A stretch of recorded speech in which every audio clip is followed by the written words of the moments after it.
ನಮಸ್ಕಾರ ಎಲ್ಲರಿಗೂ. ನನ್ನ ಹೆಸರು ಉಲ್ಲಾಸಿನಿ ವಿ. ನಾನು 9ನೆಯ ತರಗತಿಯಲ್ಲಿ ಓದುತ್ತಿದ್ದೇನೆ. ಇಂದು ನಾನು ನಿಮ್ಮೆದುರು ನನ್ನ ಸಂಸ್ಕೃತಿ ನನ್ನ ಪರಂಪರೆ ಎಂಬ ವಿಷಯದ ಕುರಿತು ಮಾತುಗಳನ್ನಾಡಲು ಇಚ್ಛಿಸುತ್ತೇನೆ. ಇವತ್ತು ನಾವು ಏನೇ ಮಾಡಿಕೊಂಡರೂ ನಮ್ಮ ತಾಯಿ ಮಾತು ಕನ್ನಡ, ನಮ್ಮ ಮನೆತನದ ಕಥೆಗಳು, ನಮ್ಮ ಅಜ್ಜಿ ಹೇಳಿದ ಕಥೆಗಳೆಲ್ಲವೂ ನಮ್ಮನ್ನು ನಮಗೆ ತಿರುಗಿ ತೋರಿಸುತ್ತದೆ ಯಾರು ನಾವು, ಎಲ್ಲಿಂದ ಬಂದವರು ಎಂಬುದನ್ನು. ಸಂಸ್ಕೃತಿ ಎಂದರೆ ನಮ್ಮೊಳಗಿನ ಬೇರು, ಪರಂಪರೆ ಎಂದರೆ ಹಿರಿಯರ ಮೂಲಕ ಕಲಿಯುವ ಪಾಠ. ಹಳೆಯ ಬಿತ್ತನೆ ಹೊಸ ಬೆಳೆಯ ಹೂವು.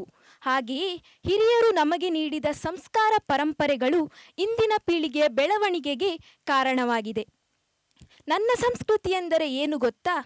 ಅದು ನಾನು ಮಾತನಾಡುವ ಭಾಷೆ, ಧರಿಸುವ ಉಡುಪುಗಳು, ಆಚರಿಸುವ ಹಬ್ಬಗಳು, ನಂಬುವ ಮೌಲ್ಯಗಳು, ಗೌರವಿಸುವ ಹಿರಿಯರು, ಈ ಎಲ್ಲವನ್ನು ನನ್ನನ್ನು ರೂಪಿಸುತ್ತದೆ.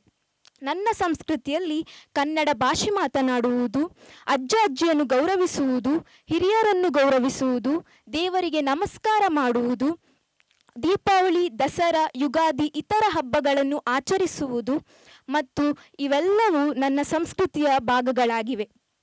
ಹೊಸತು ಬಂಗಾರದಂತೆ, ಆದರೆ ಹಳೆಯದು ವಜ್ರದಂತೆ. ಹಾಗೆಯೇ ಹೊಸ ಸಂಸ್ಕೃತಿಯ ಮೆರಗು ಇದ್ದರೂ ಹಳೆಯ ಪರಂಪರೆ ವಜ್ರದಂತೆ ಮೌಲ್ಯವಾಗಿದೆ. ನಮ್ಮ ತಾಯಿನುಡಿ, ಭಕ್ತಿ ಸಂಸ್ಕೃತಿ, ಶಾಸ್ತ್ರಗಳು, ಕಲೆ ಸಾಹಿತ್ಯ ಇವೆಲ್ಲವೂ ನಮ್ಮ ಪರಂಪರೆಯ ಜ್ಞಾನ ಭಂಡಾರಗಳು. ನಮ್ಮ ಹಿರಿಯರ ಪರಂಪರೆ ತುಂಬ ಮೌಲ್ಯವಾದದ್ದು. ನಾವು ಈಗ ಏನೇ ಮಾಡಿದರೂ ನಮ್ಮ ಪರಂಪರೆ ನಮ್ಮನ್ನು ತುಂಬ ಉಳಿಸುತ್ತದೆ. ಈಗಿನ ಯುಗದಲ್ಲಿ ನಾವು ಪಶ್ಚಿಮ ಸಂಸ್ಕೃತಿಯನ್ನು ಒಪ್ಪಿಕೊಳ್ಳುತ್ತಿರುವಾಗ ನಮ್ಮದೇ ಆದ ಸಂಸ್ಕೃತಿಯನ್ನು ಮರೆಯಬಾರದು. ಸಂಸ್ಕೃತಿಯನ್ನು ಉಳಿಸಬೇಕೆಂದರೆ ನಾವು ಅದನ್ನು ನಮ್ಮ ದಿನನಿತ್ಯದ ಜೀವನದಲ್ಲಿ ಅಳವಡಿಸಿಕೊಳ್ಳಬೇಕು. ನನ್ನ ಸಂಸ್ಕೃತಿಯಲ್ಲಿ ನನ್ನ ಹೆಮ್ಮೆ ಅಡಗಿದೆ, ನನ್ನ ಪರಂಪರೆಯಲ್ಲಿ ನನ್ನ ಗುರುತಿದೆ. ಅಂತಿಮವಾಗಿ ಹೇಳಬೇಕೆಂದರೆ ನನ್ನ ಸಂಸ್ಕೃತಿಯ ಬೆಳಕು ನನ್ನ ಗುರುತಿಗೆ ದಾರಿ, ನನ್ನ ಪರಂಪರೆ ನೆನಪು ನನ್ನ ಬದುಕಿಗೆ ದಾರಿ. ಇದನ್ನು ಆಚರಿಸೋಣ, ಉಳಿಸೋಣ, ಹೆಮ್ಮೆಯಿಂದ ಬದುಕೋಣ ಎಂದು ಹೇಳುತ್ತಾ ಅವಕಾಶಕ್ಕಾಗಿ ಧನ್ಯವಾದಗಳು. ಉಲ್ಲಾಸಿನಿ, ಏನಾಯ್ತು?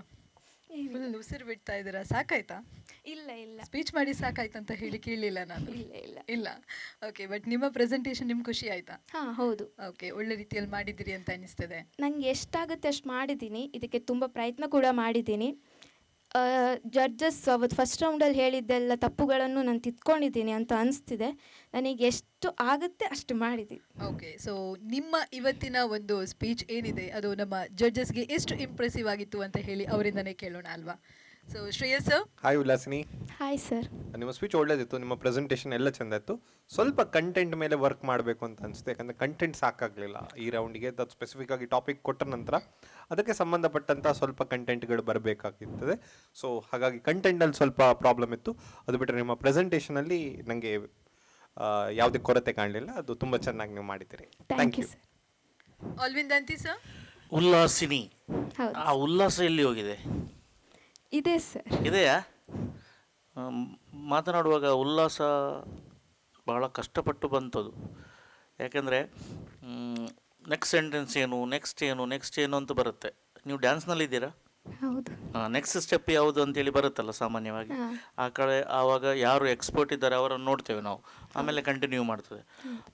ಸೊ ಆ ಉಲ್ಲಾಸ ಇರಬೇಕು ಸ್ಪೀಚಿನಲ್ಲಿ, ಒಂದು ರೀತಿಯ ಖುಷಿ ಇರಬೇಕು. ಯಾಕೆಂದರೆ ಮಾತನ್ನು ಯಾರೂ ಕೇಳುವುದಿಲ್ಲ, ಯಾರ ಮಾತನ್ನು ಯಾರೂ ಕೇಳುವುದಿಲ್ಲ. ನಮ್ಮ ದೇಶದಲ್ಲಿ ಅದೊಂದು ದೊಡ್ಡ ದುರಂತ ಅದು. ಯಾರ ಮಾತು, ಹಿರಿಯರ ಮಾತು ಯಾರು ಮಾತಾಡ್ತಾರೆ ಅದನ್ನು ಕೇಳುವುದೇ ಇಲ್ಲ. ಭಾಷಣ ನಮ್ಮ ದೈಜುವಳ್ಳು ವಾಹಿನಿ ಉಡುಪಿ ಸ್ಟುಡಿಯೋದಿಂದ ಪ್ರಸಾರವಾಗುತ್ತೆ. ನಾರ್ಮಲಿ ರಿಯಾಲಿಟಿ ಶೋಸ್ಗಳು ಯಾವುದಾಗೋದು ಅಂದರೆ ಎಲ್ಲ ಸಣ್ಣ ಮಕ್ಕಳಿದು ರಿಯಾಲಿಟಿ ಶೋಸ್ ತುಂಬ.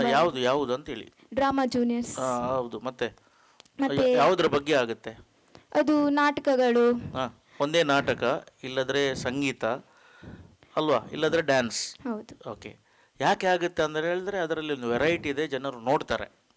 ಓಕೆ, ಭಾಷಣ ಯಾರು ಬೇರೆಯವರ ಭಾಷಣ ಕೇಳಿದ್ಯಾ ನೀನು? ಇಲ್ಲಲ್ಲ. ನಿನ್ನ ಭಾಷೆ ನಾನು ಕೇಳಬೇಕಾದ್ರೆ ಅದು ಉಲ್ಲಾಸ ಬರಬೇಕು.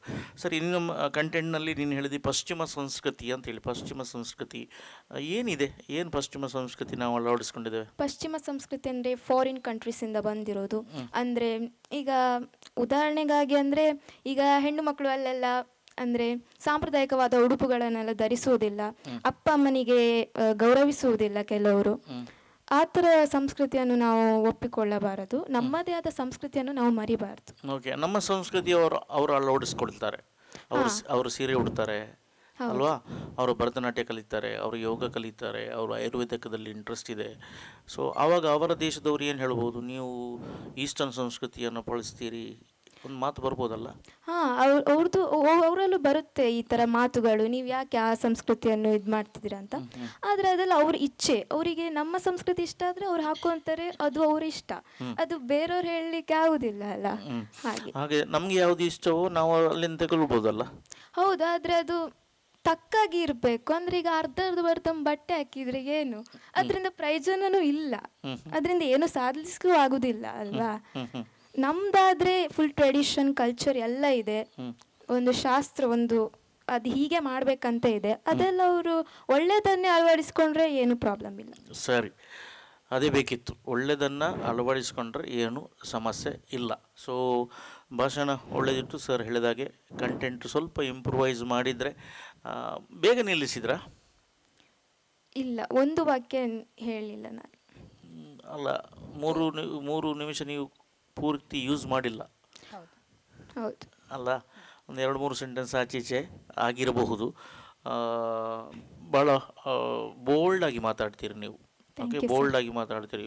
ಉದ್ದದವರೇ ಭಾಳ ಚೆಂದಾಗಿ ಮಾತನಾಡೋದು, ತೋರದವರೇ ಚೆಂದ ಮಾತಾಡೋದು ಅಂತ ಏನಿಲ್ಲ. Size doesn't matter. ಓಕೆ, ಹಿಟ್ಲರನ್ನ ಸೈಜ್ ಭಾಳ ಸಣ್ಣದಿತ್ತು. ಹಿಟ್ಲರ್ನ ಭಾಷಣ ಬೇರೆಯವರನ್ನು ಮೆಸ್ಮರೈಸ್ ಮಾಡ್ತಿತ್ತು. ಅದರಲ್ಲಿ ಎಷ್ಟು ಸತ್ಯ ಇತ್ತು ಆ ಜನರಿಗೆ ಗೊತ್ತಾಗಲಿಲ್ಲ, ಅದು ಮತ್ತೆ ಗೊತ್ತಾಯಿತು.